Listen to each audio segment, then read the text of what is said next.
Hey cutie, I get over yours. Let's get this time switch put away, and I'll test the other warp and vacuum once we've got. It's a little bit warm because there's like a resistor and stuff in here I showed earlier in the circuit. I'm not sure what I'm going to try next. I might try the as Raymond Radakity 2007 pointed out, this is a Lettuce and Gaia clone, and it is. It's made by Lettuce and Gaia Australia. I think Lettuce and Gaia took over Osaki at some point, because the earlier ones are just made by Osaki, but these later ones, Lettuce and Gaia took over their manufacturing. So it is a KYB Lettuce and Gaia, just branded Osaki, but it's the same. It's Lettuce and Gaia. Since they took over Osaki in the later years, 1980 by the looks of it, somewhere around there.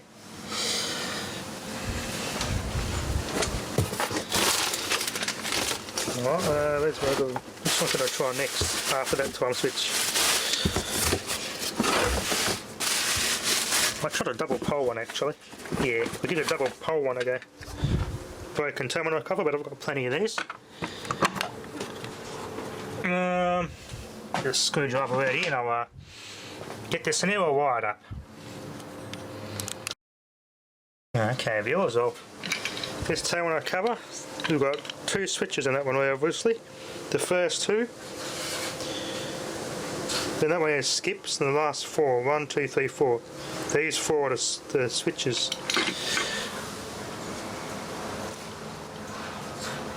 There we go, yeah, that's red, right. I've also noticed it's got a crack in it and this bolt's bent. It's been put on crooked, this terminal cover, I've dropped it. Bloody idiots. I have to undo this seal to actually manually use this thing, but we'll see how we can do. I've raked the tab off, but there might be a ratchet in it I can override to undo this seal temporarily to trigger both these settings on and off. 30 amp each contactor, from Toray 2-pole. As you can see, we've got two solenoids and two contactors. Nice and quiet, this one. Should both be on.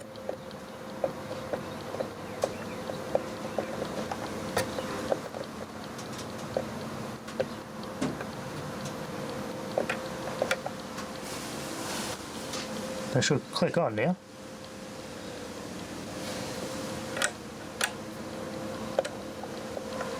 I'll reset it and see if it clicks off.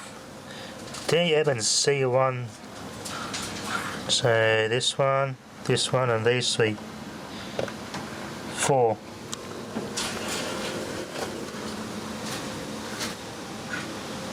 No.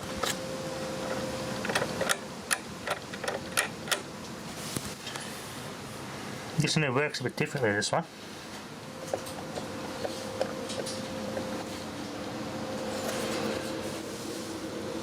Anyway, nothing much to see inside this one, to program it.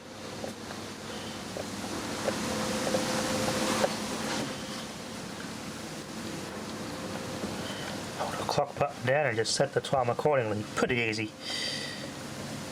Say it was 12, 15 or something like that during the day. Actually no, this was 24-hour switch, so hang on, no, yeah, it is 2. So that's right. Then you want to set the day, Sunday. That's actually right anyway, that's correct, the day is right, Sunday. That's right, in your program. So you want to have the hour set for that. Program the hour.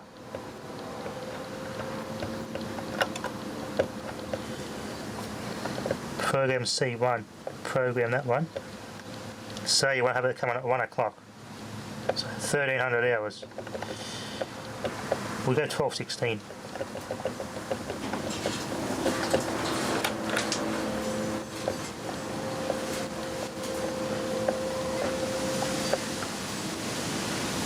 Let's see if we've got it set, so it should turn on in a minute's time.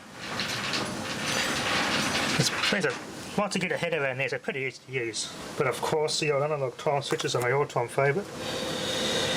But these good old digital ones can work at any angle. Mount them any angle, mount them in any orientation. There's no mechanical gears that can be offset in these, in that respect. But these actually are still quite durable time switches too, these Morton Frankies. Still very well made. Now I've got I think I programmed number 1 to come on. So I could actually switch 2 different loads on this thing. Maybe I can switch the lights on at one set of lights or set of speakers or something. Then the other switch can control lighting. So for that it's good. Did two different loads on this thing.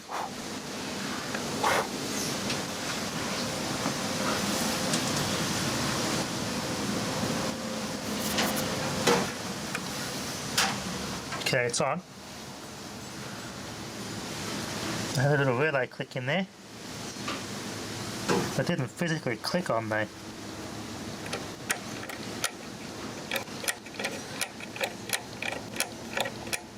Interesting.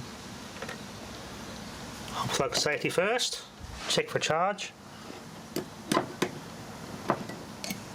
One of my time switches, the other ones did have a little charge on the pins. That should have clicked, but I heard the inside relay click, but not the coil react to that. I wonder what's going on there.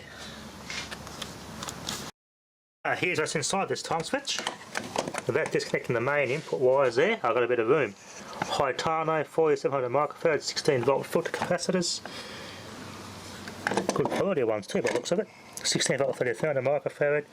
2 NEC Tokino 5.5 volt 1 farad backup super capacitors. It's got 2 of those. Wow. Hitano brand caps. Looks a bit dirty on that board. 2 channel PCB WF energy controls.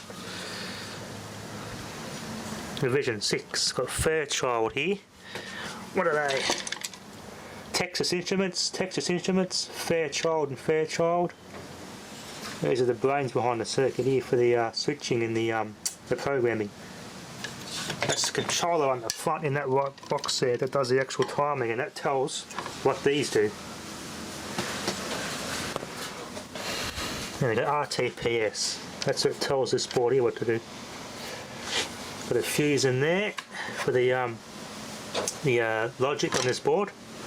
The 2 transistors that actually switch the coils, that triggers the switching for the coils, which actuate the switches. And one of these Fairchild ones, we've got a CD4011 BCN. There's 2 of those, identical. And this is a 98A5 GDM. And underneath that, CD4098BE. And that's the same, identical one. So very good quality stuff.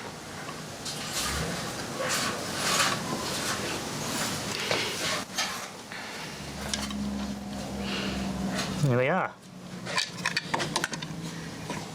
Big safety capacitor there, MOV. It's only got one of those. Bit of muck on the board there for some reason, it's a bit dirty, don't know why. Didn't wash the flux off the board by the looks of it. Yeah, the flux wasn't washed off the board, that's what that is. Yeah. The soldering's good though.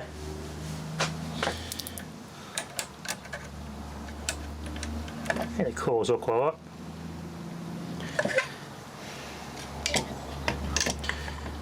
I'll put these, the casing's in good condition, so that's good. Lucky this hasn't got a broken casing because I haven't got a spare one of these ones. It's got more terminal blocks on this one than the normal single 8 ones do. Zip that back in there. That'll last for a fortnight or even longer. The normal ones are the one super cap lasts for a fortnight. This has got 2, so it could last probably twice that. The Bakelite, there's a bit of a chip there, as I showed before. Anyway, time to whack it back together. Test this one here next, which have the same number on them. Interesting. Want to come off the same board. Anyway, let's wire this thing up. As you can see, it's quite a lot bigger. Bigger terminal cover on that one. And they got another screw out of the collection. Sweet.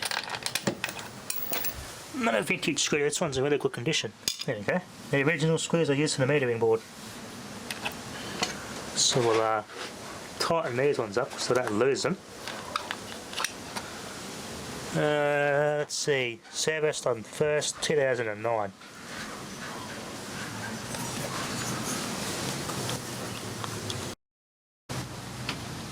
Not plugged in, this one.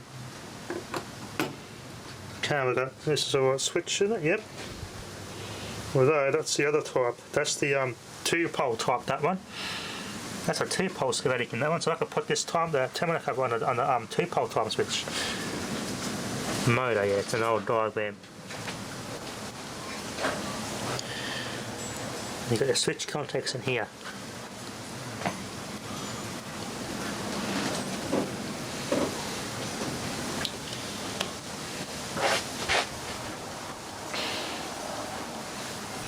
Not working.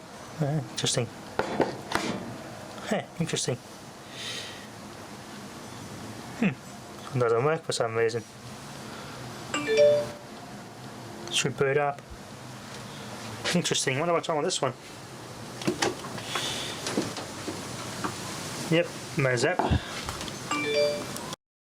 Well, this time switch won't work, viewers, for some reason. Sequential time switch 14072 revision 6 issue B. No clicks, nothing when I power this up, so I get the multimeter out and start doing some checks.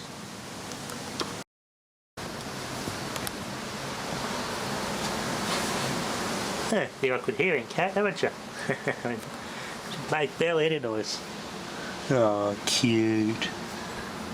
Oh, what a little cutie, aren't you, eh? Little patch of Charlotte. Oh, you cutie. You're nice and warm and happy though, aren't you? Little cutie.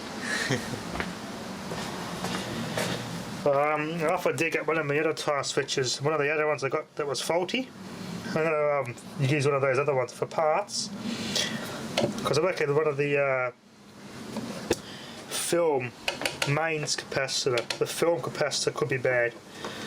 It's just dead. The bridge rectifier and the diode seem alright, but there's a capacitor across the inputs on the AC side that might be bad. So that might have got an open circuit and it's not powering up at all. So that's the ultra capacitor on the backup's not getting any power either. So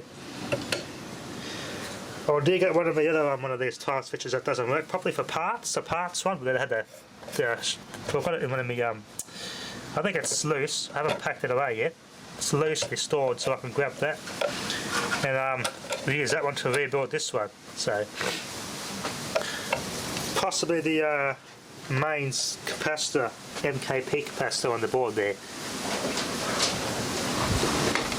We don't know how that would have died. The MOV checked out good, so could have possibly been a power surge, but I don't know. But I'll get the other parts, one of these out, and use it for to repair this one. So this was a project, this one. Get this thing back operational again. Even though there are heaps of these, but still got to get them fixed. EC14 model, yeah. This is one I got a lot of. And these are new plastic seals. Some of these ones weren't very good quality. I mean, the ratchet inside was defeatable around it, but this one actually works. So the ratchet inside there, you turn it one way, but you can't undo it when the tab breaks off when you tighten them up. This and even one of these ratchets actually worked, and I just pulled the cable with a point of those pliers so that snapped.